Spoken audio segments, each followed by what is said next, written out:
Hello everyone, Dangi academy पर आप सभी का स्वागत है। समय समय पर आपको एएनएम पीएनएसटी में कौन कौन से डॉक्यूमेंट की ज़रूरत होगी, क्या प्रोसेस होने वाली है, इस टाइप की पूरी जानकारी इस एकेडमी पर मिलती रहती है। और यदि आप इस एकेडमी पर नए हैं और चैनल को अभी तक सब्सक्राइब नहीं किया है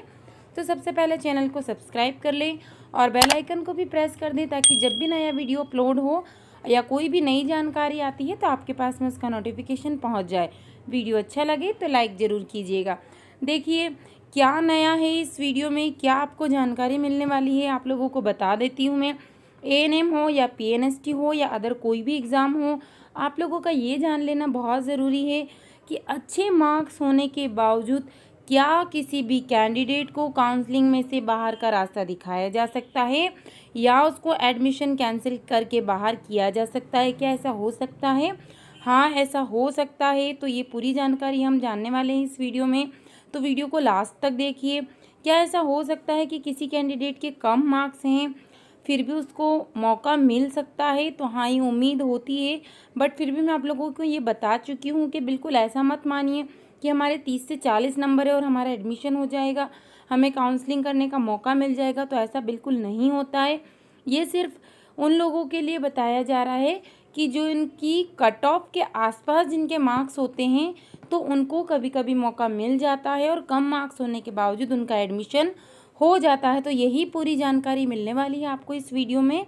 तो वीडियो को पूरा ज़रूर देखिए और वीडियो अच्छा लगे तो लाइक ज़रूर कीजिए। और कोई भी डाउट है आपको तो कमेंट बॉक्स में जाके कमेंट ज़रूर कीजिए। कोशिश की जाएगी कि आप लोगों के सारे क्वेश्चंस का आंसर मिल जाए आपको, या सभी के क्वेश्चन एक जैसे होते हैं तो ये कोशिश की जाएगी कि आपके लिए उसका वीडियो ही प्रोवाइड कर दिया जाए। तो देखिए क्या है इसकी पूरी जानकारी हम देख लेते हैं कि हमें क्या करना है क्या नहीं करना है, जिससे यदि हमारे अच्छे नंबर आए हैं तो आप लोगों को काउंसलिंग से बाहर नहीं होना पड़े, आपको एडमिशन मिल जाए, एडमिशन से आप लोग बाहर नहीं हो। तो देखते हैं हम कि स्टूडेंट्स काउंसलिंग में कौन हो सकता है बाहर। तो मैं इससे पहले आप लोगों को काउंसलिंग कैसे होती है, क्या कट ऑफ होता है, इसका वीडियो प्रोवाइड करा चुकी हूँ। और अब यहाँ पर हम देख लेते हैं कि आपके पास अच्छे नंबर हैं, आपने अच्छे मार्क्स लाए हैं, फिर भी आप बाहर कैसे हो सकते हैं। तो कौन बच्चे बाहर हो सकते हैं? देखिए, जो गलत जानकारी देते हैं। अब गलत जानकारी किस टाइप की? तो उन्होंने जब एप्लीकेशन फॉर्म भरा होगा तो उस टाइम पे किसी भी प्रकार का कोई भी वेरिफिकेशन नहीं हुआ था। आपने जो भी जानकारी भरी थी उसका कोई प्रूफ नहीं था। हाँ, ये ज़रूर था कि आपने प्रमाण पत्र अपलोड किए थे, बट हो सकता है वो आपने गलत बनवाए हो, झूठे बनवा लिए हो। तो मान लीजिए किसी ने अपने मार्क्स कम हैं, ज़्यादा भर दिए हों, या किसी भी प्रकार का जो प्रूफ है, आधार कार्ड हो गया उसका, या जो भी उसने प्रूफ लगाया हो किसी भी प्रकार का, उसकी उम्र का समझ लीजिए, या कोई शादीशुदा है उसमें 2 बच्चों का मांगा जाता है, उसके 2 से अधिक बच्चे हैं, या किसी भी प्रकार की वो ऐसी जानकारी भर देता है जिससे कि उसको एडमिशन लेने का मौका मिल जाए और बाद में ये पाया जाता है कि उसने जो जानकारी दी है वो गलत है। तो यदि वो काउंसलिंग में पहुंच गया और उस वक्त पता चलता है तो तब भी उसे काउंसलिंग से बाहर कर दिया जाएगा। और यदि किसी भी तरीके से उसका एडमिशन हो गया है और उस वक्त पता लगता है तो उसके एडमिशन को कैंसिल कर दिया जाएगा। आगे देखते हैं और किसको बाहर किया जा सकता है। तो देखिए, जाति प्रमाण पत्र, मान लीजिए कि कोई जनरल कैटेगरी से आता है, उसने किसी भी कैटेगरी का प्रमाण पत्र बनवा लिया है, जनरल कैटेगरी से आता है बट उसने कैटेगरी का प्रमाण पत्र बनवा लिया है ताकि उसको कैटेगरी में लाभ मिल जाए, या कोई ओबीसी का है उसने एसटी एससी का प्रमाण पत्र बनवा लिया है। किसी भी प्रकार का फर्जी प्रमाण पत्र यदि वो प्राप्त कर लेता है और उसके आधार पर अपना एडमिशन लेता है,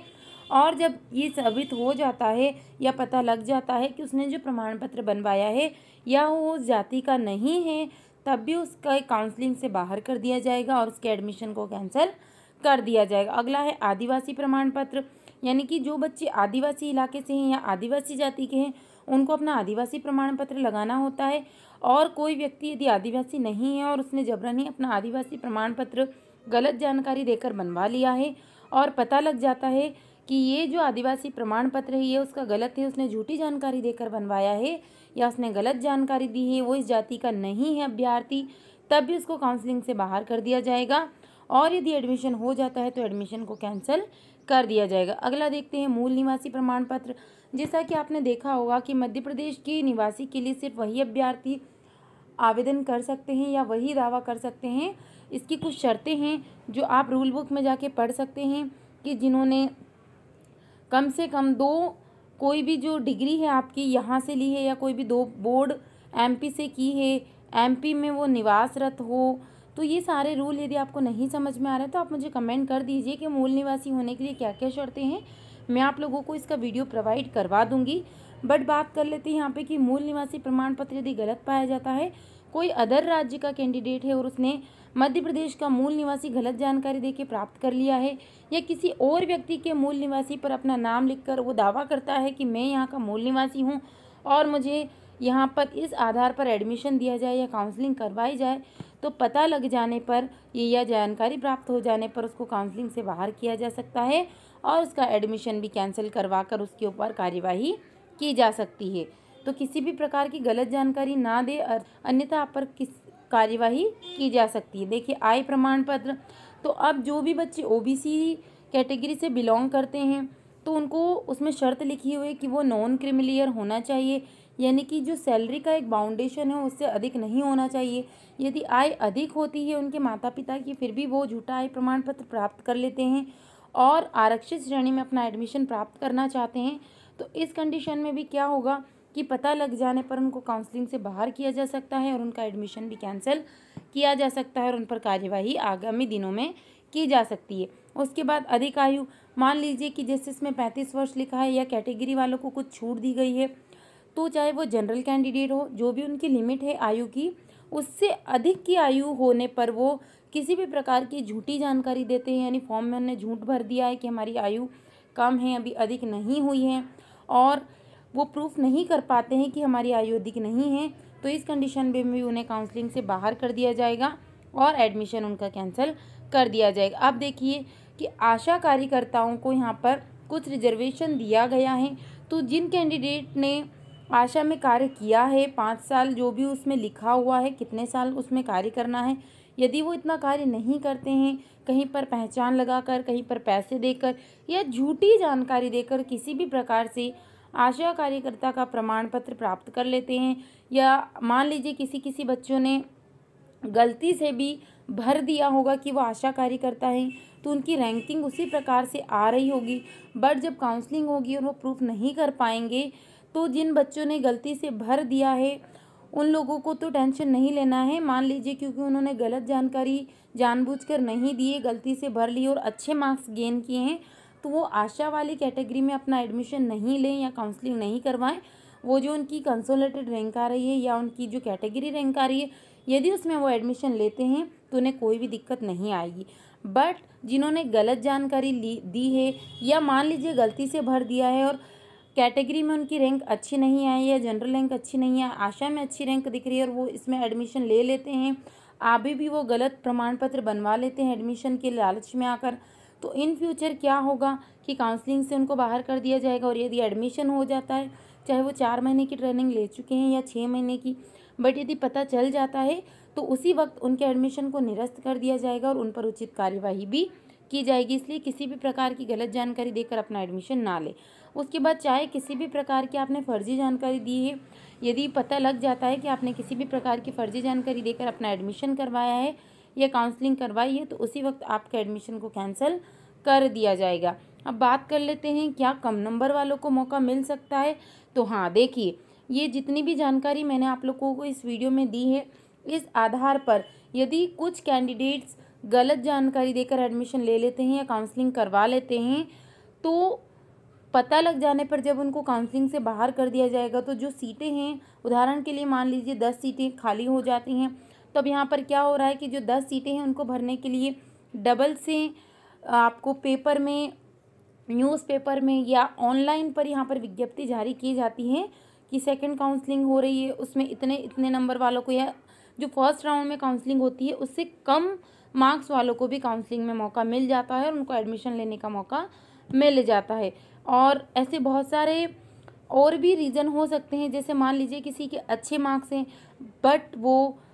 आप उस वक्त सारे प्रमाण पत्र उपलब्ध नहीं करवा पाया, या किसी की डेट निकल गई है, या कोई भी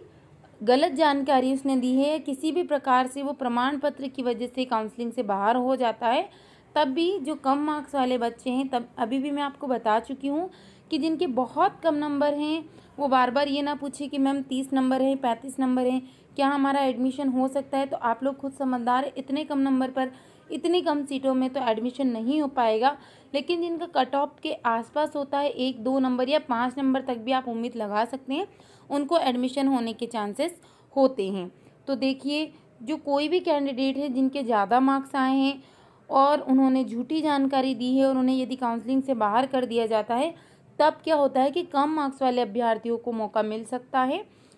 और किसी भी प्रकार की यदि आपको कार्यवाही से बचना है, किसी भी प्रकार के पुलिस केस से बचना है, क्योंकि देखिए एग्ज़ाम हर साल होती रहती है, इससे क्या होगा कि आपका फ्यूचर पूरा डिस्ट्रॉय हो जाएगा, साथ ही आपकी बदनामी भी होगी कि आपने गलत जानकारी दी, आपके ऊपर पुलिस केस हो सकता है।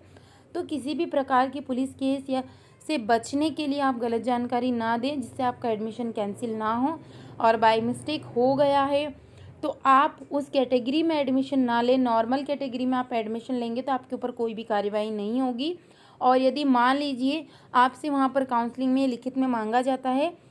क्योंकि अभी तक तो ऐसा कोई रूल नहीं आया है, लेकिन अगर इन फ्यूचर ऐसा होता है कि बाय मिस्टेक हमसे ये हो गया था और हमारे पास इसके कोई भी प्रमाण पत्र उपलब्ध नहीं है, लेकिन ये जानकारी हमने किसी भी और औचित्य से नहीं दी थी, तो आप लोगों को वहाँ पर ये लिख कर दे देना चाहिए, ताकि इससे आपका फ्यूचर सिक्योर हो जाए। और किसी ने यदि गलत जानकारी लेके किसी भी कैटेगरी में एडमिशन लिया है, तो इन फ्यूचर यदि उसका पूरी की पूरी यदि ट्रेनिंग भी कंप्लीट होने वाली हो और पता लग जाता है, तो देखिए पूरी ट्रेनिंग भी आपकी कैंसिल की जा सकती है और आपको ब्लैक लिस्टेड भी किया जा सकता है। और यदि जिन कैंडिडेट ने अभी डॉक्यूमेंट रेडी नहीं किए हैं और फॉर्म में डाला था कि वो इस कैटेगरी के हैं,